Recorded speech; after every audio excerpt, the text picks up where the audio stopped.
Bonjour, mes chers concitoyens africains et chers compatriotes togolais. C'est votre frère Yempapu Yemboam. Et depuis quelques jours, j'ai de la peine à trouver le sommeil. J'ai de la peine à trouver le sommeil parce que un sujet me fond le cœur. C'est une question suffisamment sérieuse pour effectivement m'amener à perdre le sommeil. Et j'ai réfléchi longuement. Ça n'a pas été facile de me décider à intervenir sur la question, tellement le sujet qui me fait perdre ce sommeil a été abordé par une personne pour qui j'ai beaucoup de respect, beaucoup d'estime. Et pourtant, nous n'avons jamais été aussi opposés que cette fois-ci par rapport à la façon dont il a abordé la thématique qu'il a traitée. Il s'agit ici, mes chers concitoyens, de l'archevêque émérite du Togo, Monseigneur Bariga. Alors, depuis ces quelques jours que j'ai suivi donc cette vidéo qui était en réalité une réponse qu'il apportait à une fidèle, comme il l'a dit, et une fidèle qui aurait posé la question de savoir si il ne valait pas mieux finalement pour le chrétien africain de remplacer le culte, je veux dire la communion des saints, par le culte des ancêtres. Et donc pour répondre à cette thématique, il nous a refait un peu l'histoire pour essayer d'amener les uns et les autres à comprendre les fondements, les raisons qui expliquent ce qu'il appelle revendication. Parce que selon lui, la colonisation nous a suffisamment aliénés. La colonisation a amené l'Africain à suffisamment se mépriser qu'à un certain moment donné, les Africains ont eu l'impression parfois même d'avoir été ou d'être des sous-hommes. Et que donc cette situation de réalité pouvait alors donner lumière par rapport donc à cette question-là de cette fidèle qu'il a donc classée dans le sens d'une certaine revendication, peut-être identitaire, même s'il n'a pas employé cette terminologie. Alors, je voudrais, avant d'aller plus loin, me permettre de vous faire écouter peut-être une partie de la réponse qu'il donne donc à travers cette fidèle qu'il nous donne à nous tous pour mieux nous éclairer. Je vous reviens juste tout de suite après. Pour comprendre jusqu'au fond cette question qui nous est posée. Alors comment pouvons-nous répondre à la question? Le premier pas, c'est de faire une distinction entre la célébrité et la sainteté. Pour le culte des ancêtres, nous nous référons souvent à des gens qui ont été très célèbres, qui ont immortalisé leur personnalité dans l'histoire de notre peuple. Comme ancêtres, on cite les Sundiata Keita, on cite, que sais-je encore, des gens très célèbres, Kwame Nkrumah, on cite les Djakazulu, on cite des gens qui ont eu à un certain moment à jouer des rôles importants dans l'histoire du peuple africain. Et c'est la célébrité qui représente un peu le critère. Je n'ai jamais entendu parler comme ancêtre d'un esclave, de quelqu'un qui a vécu très modestement et qui n'a rien eu de si particulier. Lorsqu'on parle de la communion des saints, il s'agit d'une autre histoire. Ce n'est pas parce qu'on a été un grand personnage qu'on est saint.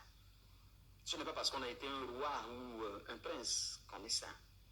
La sainteté, c'est plutôt la communion de vie que l'on a eue avec Dieu. Un saint, c'est celui qui a été tellement uni à Dieu que finalement, il est devenu son ami. Et sur ce plan, je crois qu'il ne faut pas confondre la célébrité que nous recherchons tous, la dignité que nous voulons, avec la communion des saints. C'est la première distinction que je voudrais faire entre le culte des ancêtres et la communion des saints. La deuxième, c'est les deux principes de particularité et d'universalité. À vouloir finalement développer uniquement le culte des ancêtres sur le modèle de la communion des saints, nous risquons d'avoir finalement des ancêtres pour chaque peuple. Alors que dans la communion des saints se retrouvent toutes les nations. Tous ceux qui ont eu une relation particulière avec Dieu se retrouvent dans la grande communion des saints. La difficulté, c'est que souvent nous n'entendons pas parler de beaucoup de saints africains, ce qui ne signifie pas que lorsque nous irons au paradis, nous allons retrouver peu d'Africains, bien loin de là. Non. Nous savons, d'après le livre de l'Apocalypse, qu'il existe une grande foule de ceux qui ont aimé Dieu, qui l'ont servi. Donc, même ceux que nous avons connus, ceux avec qui nous avons vécu, nos parents, nos ancêtres, beaucoup d'entre eux font partie de la communion des saints.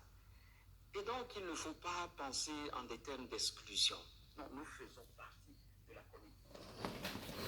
Voilà, donc vous m'excusez, je vous reviens.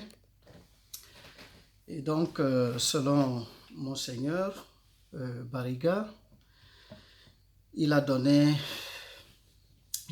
de faire deux distinctions particulières. La première distinction, c'est par rapport aux définitions qu'il donne pour ce qui serait le culte des ancêtres et ce qui est la communion des saints. Ça, c'est la première partie. En seconde partie, il parle de la particularité et de l'universalité. Donc, pour revenir par rapport donc aux définitions qu'il fait donc des terminologies qui composent donc cette thématique, je ne sais pas, des deux choses l'une. Soit Monseigneur fait preuve d'une ignorance, mais là, très inouïe par rapport à ce que serait le culte des ancêtres. Soit il refuse tout simplement d'assumer son intellectualité. Pardonnez-moi si peut-être mes termes ne sont pas appropriés. D'abord, quand il dit que le culte des ancêtres se définit par le critère de la célébrité. Et il dit que quand on fait référence aux ancêtres, on cite des gens comme les Kwame Nkrumah, les Soundiata Keïta, etc., etc. Eh bien non, Monseigneur, je suis désolé de vous dire que ce n'est pas cela le culte des ancêtres. Le culte des ancêtres, c'est quelque chose de hautement beaucoup plus important que la définition que vous avez choisi de donner. Au sein de nos peuples, allez, que ce soit au Togo ou partout ailleurs, lorsque les gens font leur rituel et s'adressent à nos dieux, à nos ancêtres, j'allais dire,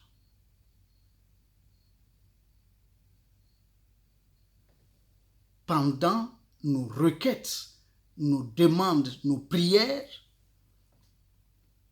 on ne s'adresse pas à des gens qui ont connu ce qu'on appelle la célébrité, des gens qui auront opposé une résistance farouche à la colonisation ou qui ont marqué leur passage de leur intrépidité et par rapport à la guerre et tout ça. Non, ce n'est pas du tout cela.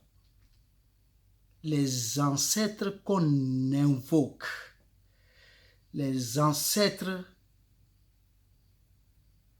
qui sont pris en compte dans le cadre de la litanie des saints dans le culte des ancêtres, c'est autre chose que ce que vous êtes en train de dire. Ce n'est pas ceux qui ont fait la guerre, ce n'est pas ceux qui ont été intrépides, ce n'est pas ceux qui ont connu de la célébrité comme les rois, etc., etc. Non. C'est des gens qui, effectivement, comme vous avez défini la communion des saints, ont marqué suffisamment leur peuple à travers leur communion spirituelle avec le monde de l'au-delà. Si bien que,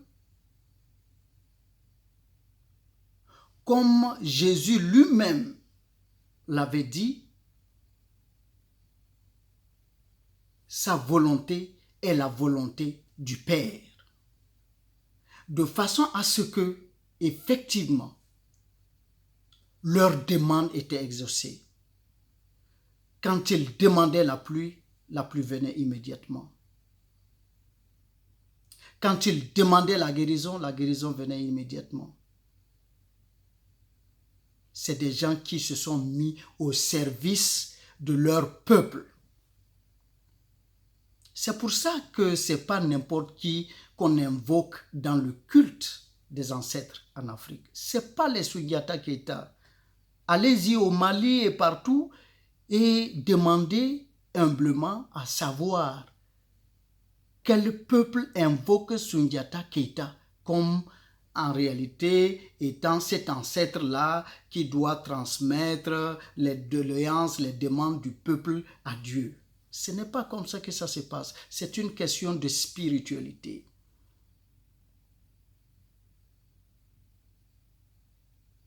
Donc, c'est d'abord cela que je voudrais. Et vous allez constater que, justement, on ne fait pas les représentations de ces gens-là par rapport à leur image.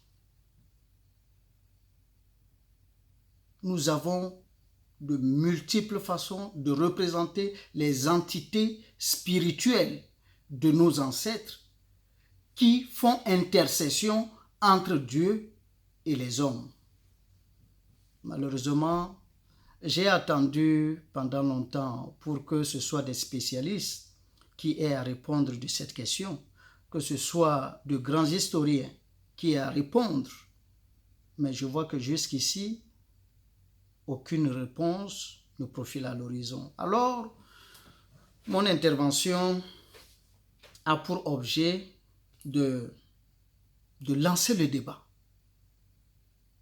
pour permettre à des gens qui connaissent effectivement ce qu'on appelle le culte des ancêtres de relever le défi,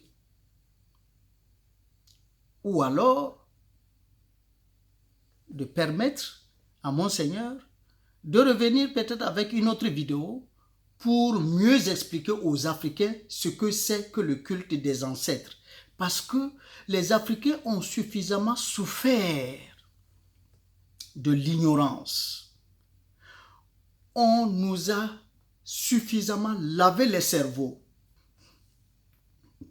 que nous en souffrons aujourd'hui. D'ailleurs, dans votre vidéo, vous avez suffisamment fait cas de beaucoup d'exemples pour expliquer comment est-ce qu'on a abaissé le noir au point de lui avoir fait croire justement qu'il est ce qu'il n'est pas, c'est-à-dire un sous-homme, c'est-à-dire qu'il n'est pas humain. Et donc, dans votre définition de la communion des saints, quand vous expliquez que c'est des gens qui, à un certain moment donné de leur vie, ont été suffisamment en communion avec Dieu, alors je suis offusqué, même si vous vous êtes effectivement empressé d'ajouter que le problème, c'est que on n'a pas trop fait voir les Africains justement dans cette communion des saints. Et je crois que s'il y en avait suffisamment, vous aurez certainement pu nous en citer. Mais là aussi, vous allez constater que même ceux-là qui se retrouvent dans cette communion des saints-là que nous enseigne l'Église, c'est généralement ceux-là qu'on a présentés comme étant des gens qui ont été martyrisés parce que tout simplement, ils ont rejeté le culte des ancêtres. C'est-à-dire ceux-là qui ont refusé, ceux qui ont décidé vaillamment, puisque c'est comme ça qu'on les présente, ils ont vaillamment brûlé justement tout ce qui les attachait aux ancêtres et tout ça, et qu'on leur a créé des problèmes et tout ça là, c'est ceux-là qu'on présente exactement comme des saints. Justement pour continuer de faire croire aux Africains qu'en réalité, eux, dans leur culture, il n'y a absolument rien de saint. Aujourd'hui, les Africains commencent à entrer en contact avec leur culture et il serait intéressant de faire en sorte que cette fois-ci, ce soit l'information, la bonne, qu'on donne aux Africains. Mais cette façon de parler nous offusque davantage parce que on sent jusqu'à quel point nos traditions vraiment font l'œuvre de traduction erronée, tout ça. Et aujourd'hui, justement, nous en payons un prix lourd. Et donc, Monseigneur a continué en expliquant que c'est normal, puisqu'on a travaillé, la colonisation a travaillé à rabaisser l'Africain, que c'est normal que même du point de vue religieux, on puisse présenter une telle revendication. À travers une telle explication, on a l'impression que Monseigneur veut faire croire que la colonisation, c'est quelque chose qui n'avait rien à voir avec l'Église. L'anéantissement de l'Africain en tant que sous-homme, en tant que quelqu'un qui n'atteint pas le degré de l'être humain, c'est l'Église qui l'a entériné. Malheureusement, c'est l'Église qui l'a entériné. Jusque-là, il y avait eu des théoriciens, des gens, des racistes qui racontaient ce qu'ils voulaient. Mais les choses, les gens n'avaient pas osé aller plus loin avant que l'Église ne déclare effectivement, à travers la bulle papale de Paul VI, que effectivement l'homme noir n'était pas humain. Et c'est de là qu'est née la traite des Noirs, l'esclavage. Ça, c'est l'histoire. La souffrance du peuple noir est intrinsèquement liée à l'Église. Et après l'esclavage, la colonisation aussi s'est imposée aux Africains à travers la pénétration de l'Église. On a utilisé l'Église pour nous faire croire que puisque nous n'étions pas humains, il fallait nous humaniser. Et on est venu donc nous coloniser. Pendant combien de temps après l'esclavage? Ça aussi, c'est l'œuvre de l'Église. Et je pense qu'aujourd'hui, qu'il faut avoir le courage, effectivement, d'assumer cela. Ça serait déjà un grand pas pour les Africains de pouvoir, effectivement, aussi comprendre leur histoire et de pouvoir avancer. Alors, quand Monseigneur parle des critères de particularité et d'universalité, il oublie de dire que les autres ont utilisé leurs particularités pour rendre universel. C'est ça la réalité, Monseigneur. Sinon, ce n'est pas... On aurait pu, pourquoi pas, faire en sorte, effectivement, que l'homme étant humain et universel, on n'aurait jamais pu empêcher que les Africains aussi fassent suffisamment partie de cette communion des saints. Mais quand on prend la multitude des saints qu'il y a, combien d'Africains peut-on en trouver? Ce que l'Église a officiellement reconnu. Et veut-on nous dire que jusqu'à aujourd'hui, on n'a pas eu de prêtres, de papes suffisamment intelligents et tout ça là en Afrique pour être pape? Tout ça là, c'est problématique, Monseigneur. Et nous, en tant que chrétiens africains, nous en souffrons.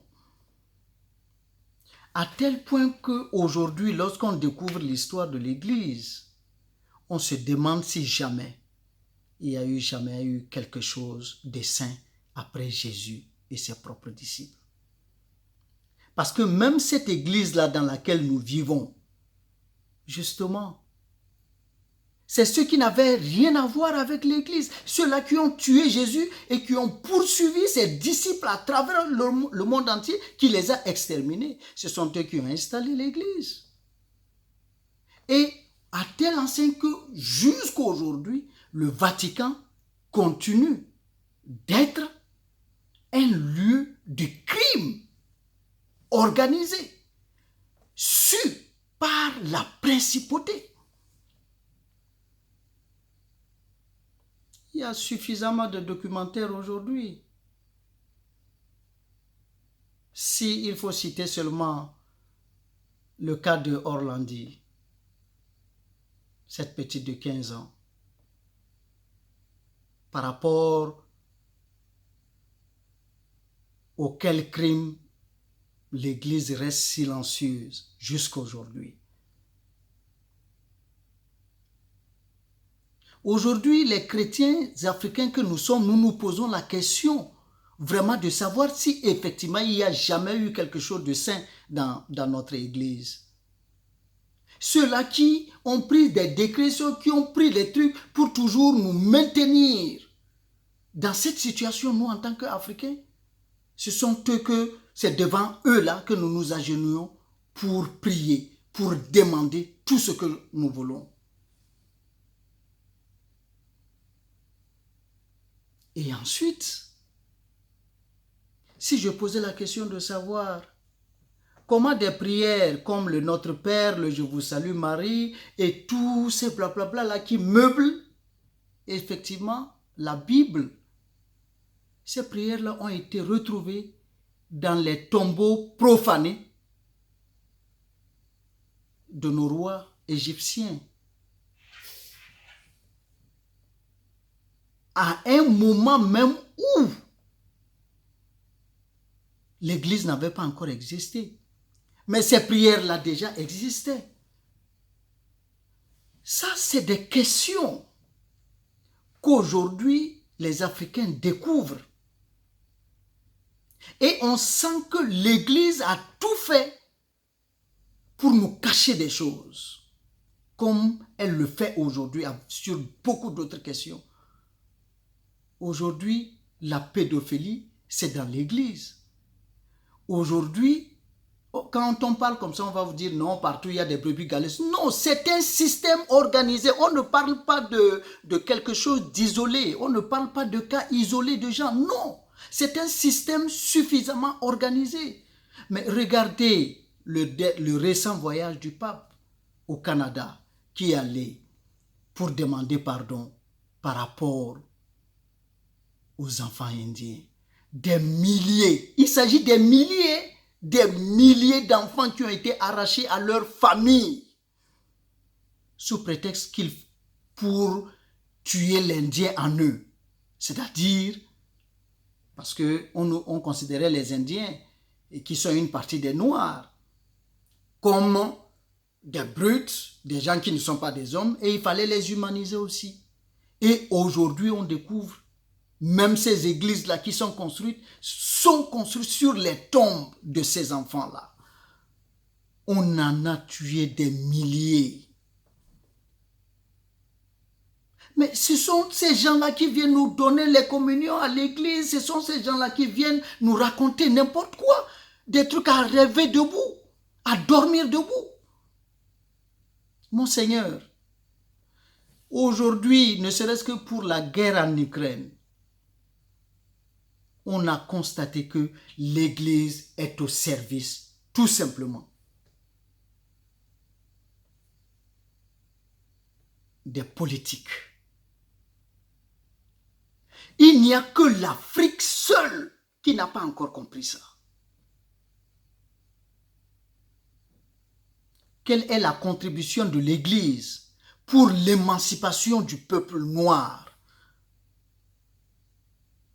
Moi, il a fallu que j'arrive aux États-Unis pour vouloir baptiser mon enfant, avant de savoir que, en réalité, on peut baptiser nos enfants avec les noms que nos parents leur ont donnés. Il a fallu que j'arrive ici aux États-Unis pour le savoir.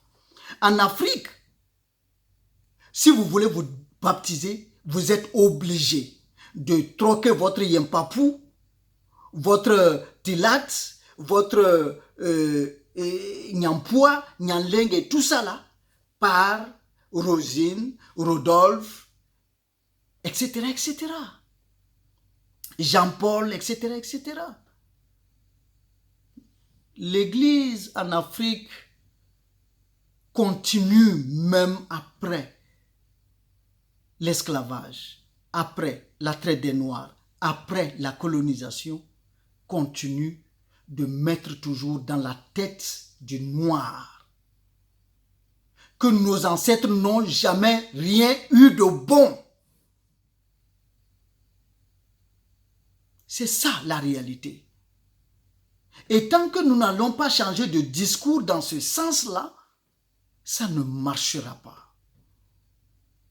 Les Africains ne s'en sortiront pas. Mon Seigneur, aujourd'hui, le discours doit changer, je vous en supplie. Les autres, par racisme, nous ont fait croire des choses. Mais aujourd'hui, vous avez le devoir de relever le défi.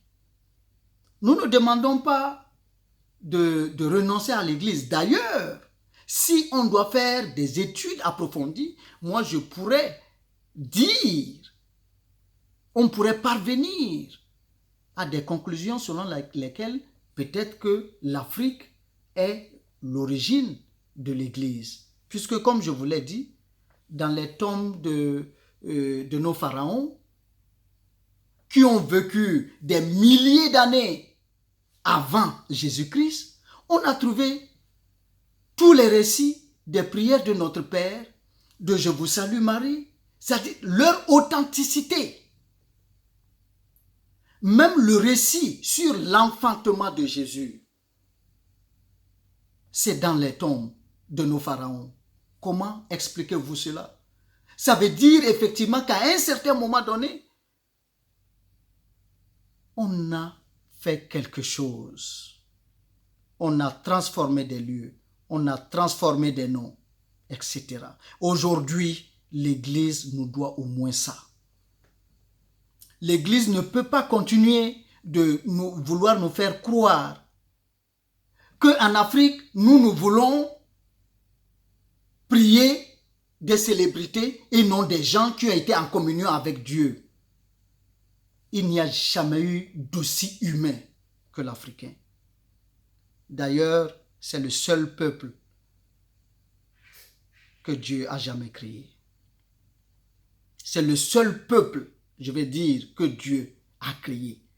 Tous les autres là sont arrivés. Tout simplement pour des questions de transformation climatique. Dieu n'a créé que le noir. Dieu ne connaît que le noir. Et pourquoi? Pour des milliers d'années d'existence, on ne peut compter que sur des bouts de doigts des saints africains.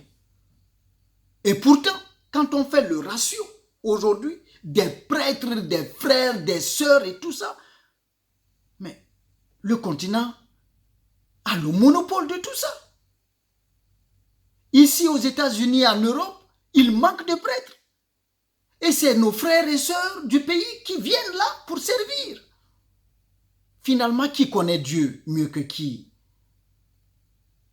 Pour que ce soit les autres qui aient plus de saints quand même. Ça pose problème, mon Seigneur. Vous devez revoir nécessairement votre définition par rapport au culte des ancêtres. Je n'en suis pas un spécialiste, mais j'ai vu mon grand-père à l'œuvre. On ne se permet pas d'invoquer n'importe quel nom dans le culte des ancêtres en Afrique. Non. Ce n'est pas les Sundiata Keita, ce n'est pas les Kwame Nkrumah, etc., etc. Non, ce n'est pas eux qu'on invoque. Ce n'est pas les Thomas Sankara, ce n'est pas les Lumumba. Ce n'est pas eux qu'on invoque, mon Seigneur. Allez encore vous renseigner. Aujourd'hui, l'Église, même ce qui était les fondamentaux pour l'Église.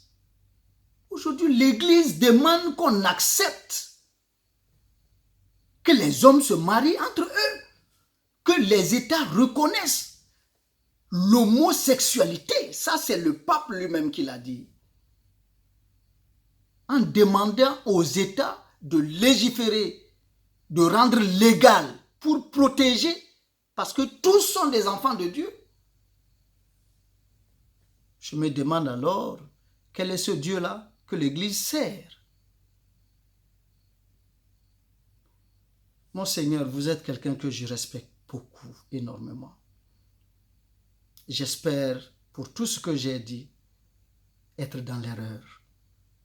Et j'espère que dans une autre vidéo, vous ferez suffisamment pour me convaincre. Je vous demande pardon.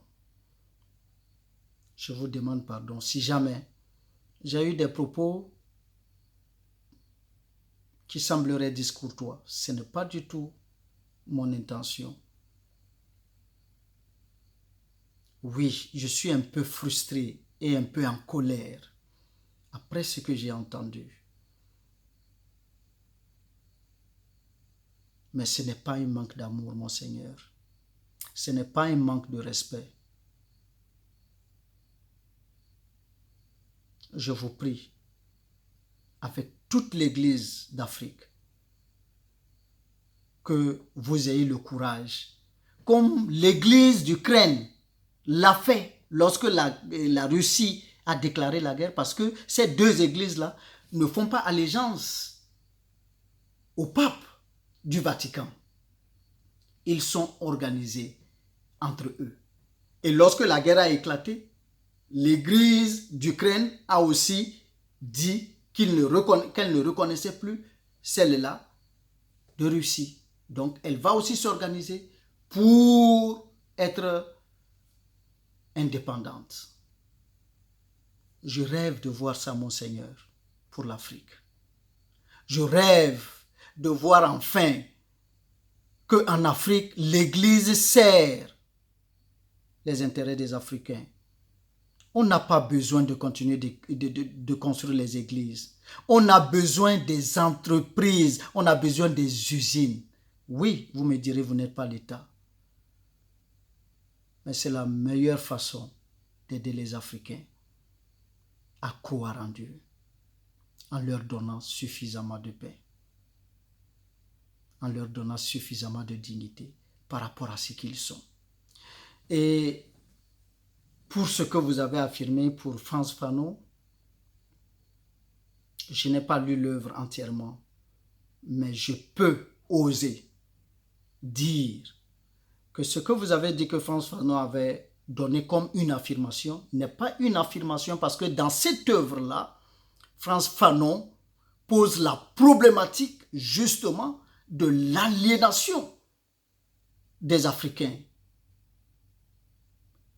et traite le sujet de façon à ce que les Africains prennent conscience qu'ils n'ont pas obligation de vouloir paraître blancs, parce qu'ils doivent demeurer ce qu'ils sont.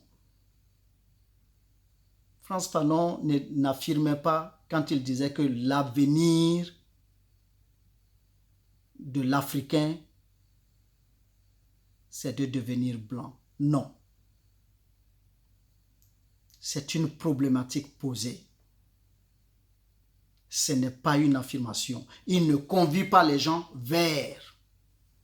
Frantz Fanon a été l'un des grands combattants justement pour défendre la cause africaine. Et donner de telles affirmations, je crois, n'est pas juste pour un tel grand homme. Je vous prie, mon Seigneur, de m'excuser. Comme je vous l'ai dit, j'ai pris le temps de réfléchir parce que je vous respecte beaucoup, je vous admire beaucoup, énormément. Et aujourd'hui, je me vois contraint de porter une contradiction à une telle célébrité.